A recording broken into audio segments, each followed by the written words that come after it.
This episode of the Rogue Deck Builder is brought to you by CoolStuffInc.com, the #1 source for games and gaming accessories, and by GatheringMagic.com, the #1 source for Magic the Gathering news and articles.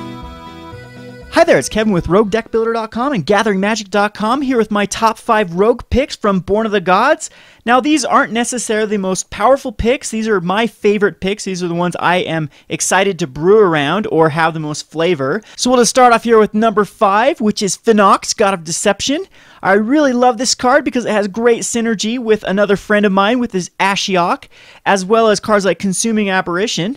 But the card that I really am looking forward to brewing this with is Lazav, Dimir Mastermind, because it's a hexproof guy. We know how good hexproof is in the format. He's going to survive the new Infest. He won't be able to be targeted by any spot removal, so the only cards that is going to be able to get rid of him is Supreme Verdict or Sack cards. And the thing I like about the Lazav is it works perfectly with Phenax.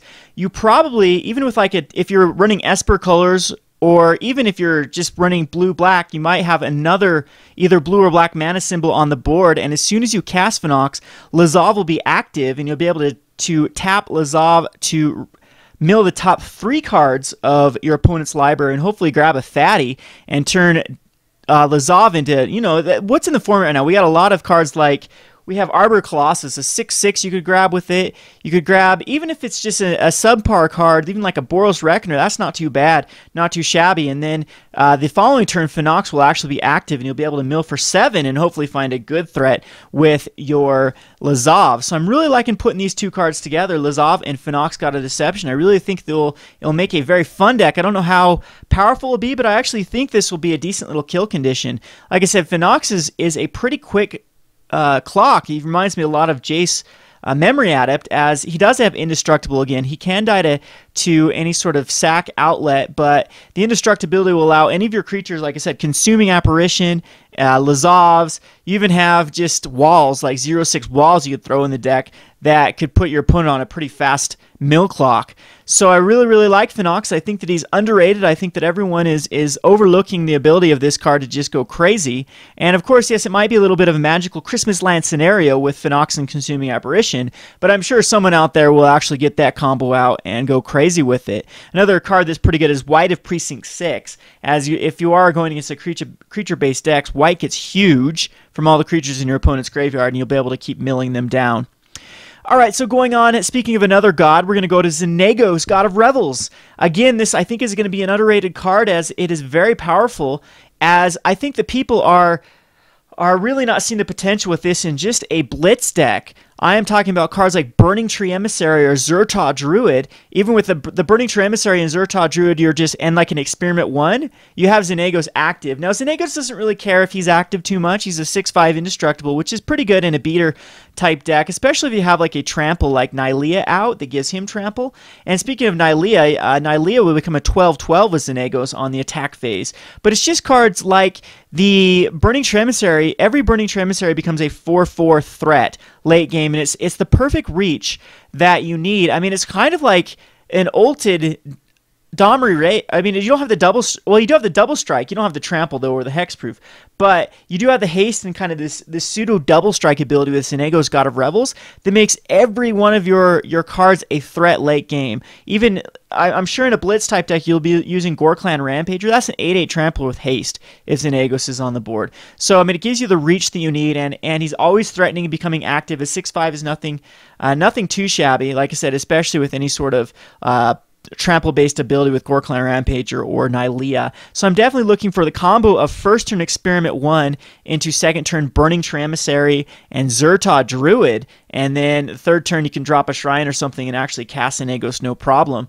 And you've got a pretty formidable third turn offensive. I know that RG monsters can already do similar draws like that, like third turn Pelucranos or third turn Colossus, but I think Xenagos actually is just another tool that the RG Monsters or RG Blitz will have, and I'm definitely looking forward to brewing around him. Speaking of Xenagos, we'll go on to his little friend here, which is the Fanatic of Xenagos. Now, this is probably my favorite card as far as power level from the set. Of course, there are cards like the new Infest or the -3/-3 to all creatures of the same creature.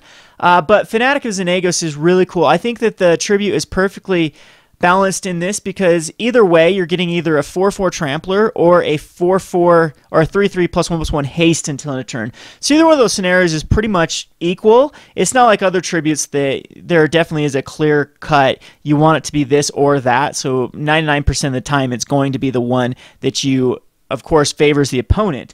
With Fanatic of Xenagos, I don't think there's, like I said, there's not much difference. A 4/4 Trampler or a 3/3 +1/+1 haster, pretty much a wash.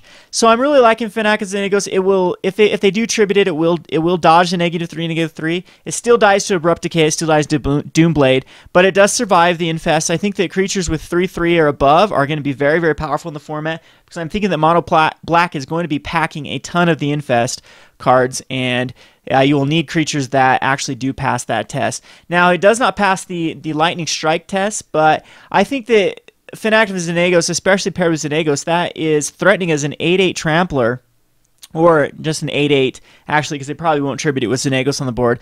But, I mean, for 3 mana, that is very value-based, and is just the card that I think finishes off the RG Blitz. Well, I think we'll see RG Blitz with the Gore Clan Rampagers and the Burning Emissaries come back into the format, just because of cards like Fanatic of Xenagos. So definitely looking to brew him. Again, you have the ideal scenario of pairing this dude up with like Burning Emissaries, and then turn 3 you're swinging in, you're having a ton of power on board with turn 3, and then turn 4 hopefully getting in for the victory. Another card that I want to talk about now, we're going to shift over to white, is Glimpse of the Sun God. I absolutely think that this card is incredibly powerful. Yes, we do have Gridlock in the format, but Gridlock is a blue spell. Glimpse of the Sun God, where you tap X creatures, tap X target creatures in white, and you also get to scry, is incredibly powerful. What I love about this card is if your opponent does not have anything to tap down, and you are playing a heroic deck, you can just tap your creatures at the end of their turn to heroic them up. And I mean, this is X creatures. If you have 3 heroic cards, you have 4 heroic cards. You can target each one of those and actually get the heroic off.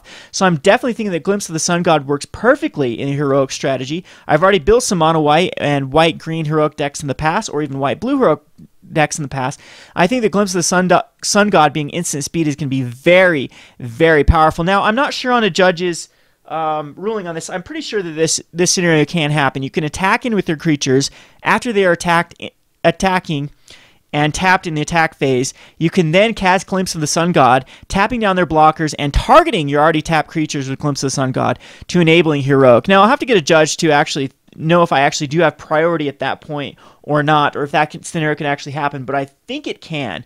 So I'm thinking Glimpse of the Sun God can absolutely be a great bomb in either 1 or 2 of in a heroic type strategy.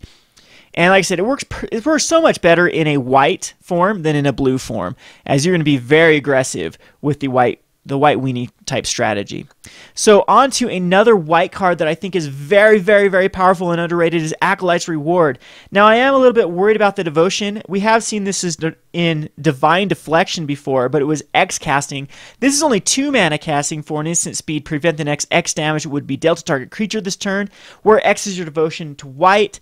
And each damage prevented this way can be redirected to another target creature or player. I think it's perfect that a white heroic strategy or white weenie needs this sort of deflecting damage. Swing in, let the Desecration Demon stay untapped. Swing in with all your creatures. They block their Desecration Demon. You are able to Acolyte's Reward. Hopefully for your devotion is hopefully with like a Precinct Captain and a few other creatures, at least up to 4, and you can redirect that damage back to the player or prevent the damage and kill off the Desecration Demon, whatever the scenario is. I think the Acolyte's Reward will definitely see it, if not main board play, we'll definitely see some sideboard play. And again, I wanted some heroic enablers, I wanted some better heroic enablers, and I think the Acolyte's Reward is a great choice. It works perfect with like God's Willing. It's another way to protect a creature, and it will help you initiate that heroic, and then again that damage that can go straight to the player's face is going to be very, very powerful, especially like I said, your devotion is up to 3 or 4. I mean, that's into lightning strike range what Acolyte's Reward is able to do. So definitely looking forward to brewing with this bad boy. Again, we have some great, with Glimpse of the Sun God and Acolyte's Reward, we've got a great heroic strategy happening. And then we have other cards like Brahmaz the King, the Cat King, that are going to make white very, very powerful. So I'm definitely looking forward to brewing a white creature-based strategy. Now, drum roll, onto my absolute favorite card that I'm looking forward to, my #1 pick, which I think has gone under the radar for a lot of other people, which is the new Elvish Visionary, which is Satyr Wayfinder. Satyr Wayfinder is 2 mana for a 1/1. When it comes into play, you get to look at the top 4 cards of your library and reveal a land card and put it into your hand. Now, I love that because this is going to be able to replace my Grizzly Salvages in my Immortals of the Forge deck. So I'm going to be reviving the Immortals of the Forge with Satyr Wayfinder, as it is a card that gives me value, will be able to chump block and be able to combo off with Perforos late game. So it absolutely pairs perfectly with Burning Tree Emissary. One of the problems with Grizzly Salvage that I did not like is I did want to use Grizzly Salvage over Commune with the Gods, because 99% of the time you're wanting to grab a land or Perforos. Now, Commune with the Gods can grab Perforos, but it cannot grab a land. And a lot of times one of the problems with Immortals of the Forge is you need that triple black. So you need to use cards like Grizzly Salvage to guarantee you find that black source. But again, it didn't pair with Burning Tree Emissary. So now we can go a turn 2 Burning Tree Emissary, Satyr Wayfinder, and we can be pretty much able to survive those aggro draws where we have 2 blockers that can just chump and hopefully even trade with our opponent's opposing creatures and help us stabilize until we do find our combo with Perforos and Immortal Servitude. So definitely looking forward to using Satyr Wayfinder. We didn't get much else as the way that any other cards that will really help Immortals of the Forge, but I think this card is the missing piece that we definitely do need. We do need a cantrip light card. I definitely did miss Elvish Visionary. Now we have one in the form of Satyr Wayfinder. Yes, he's going to miss a few times, but most of the time you're going to find a land in 4 cards. It's a very high chance of doing so. So I'm definitely looking forward to revitalizing that Immortals of the Forge. We do also have the Temple, which I do think is going to be huge. The red-black Temple. We don't have access to the blue black temple. I mean, I want to run as many black temples as possible because, again, black sources is what we want. But between the 2 green, now we have we have a black-red and a green-red. We have our red sources covered for, I don't think I'll have to even play any other shocks. Maybe just the as far as red shocks, we'll just play the 2 red temples, and then we'll play Blood Crypt, and then also we'll play the Stomping Grounds. And I think we're pretty much good on our mana base. Won't be having to play any Guild Gates or shocking ourselves in excess. And I think that was one of the problems with Immortals of the Forge. It did great versus mid-range decks and pretty decent versus control decks. The problem was I was shocking myself like crazy. So I'm looking for it between the Temple and a Satyr Wayfinder. I think the Immortals of the Forge gets so much better. And you never know, we could actually spice it up with a few other cards, like even Mogus God of Slaughter, because I think between the Burning Tree Emissaries and the Spike Jesters, Mogus God of Slaughter will actually be active. So I'm thinking that it could replace like Underworld Cerberus or other cards that I've toyed around with in the past with Immortals of the Forge. So anyway, going on to what my pick for the most flavorful and fun card, just the best design card. Absolutely love this card, is Oracle of Bones. This card is a 3/1 with Tribute 2. It's got haste as well, and if they choose not to tribute it, so either it's going to be a 5/3 haster for 4. That's not bad. That's a pretty good card. It's a Minotaur too. You got to keep that into perspective, as just even a 3/1 haster as a Minotaur isn't too terrible. And again, what I love about this card is these kinds of cards make Magic incredibly fun. These bluff cards where you can just be holding 2 cards in your hand and bluff that you have something huge. You could never. I love to throw like one of Lava Axes in my deck just to. I mean, it's a terrible card, but just to mess with my opponent's head that, hey, am I holding that Lava Axe in my hand? And I'm sure there's better sorcery spell cards besides. I mean, Lava Axe is definitely. I mean, we have like War Leader's Helix if you're in the white. And I'm sure there's some incredibly overpowered cards. I mean, if you're in blue, it's like Thoughtcast or Thought Flare. I mean, what is that? Yeah, Thought Flare is the card. Or the one that actually you reveal the top 4 cards in your library and discard one, or you draw the top 4 cards, or is it 3 cards? Can't remember, and then you discard one and deals damage equal to its converted mana cost. I mean, cards like that you can bluff in your hand and just completely, if they decide to be greedy and not tribute your dude, just completely blow them out. So I'm definitely looking forward to playing with Orc of Bones. I don't know how powerful he is, but just from a flavor aspect, I am in love with this card. I think it's a great card. It's to toy with your opponent. So I'm hoping to actually find a few of these in my sealed pool, which will be tonight. I hope everyone else is looking forward to their pre-release. I definitely am. I'll be rocking the red, probably either red or blue. I don't know. I'll make the decision, I'm sure, a second before I grab the pre-release pack. Anyway, this has been Kevin with Gathering Magic and Roguedeckbuilder.com. Hope you all are enjoying Born of the Gods as much as I am. Thanks for watching.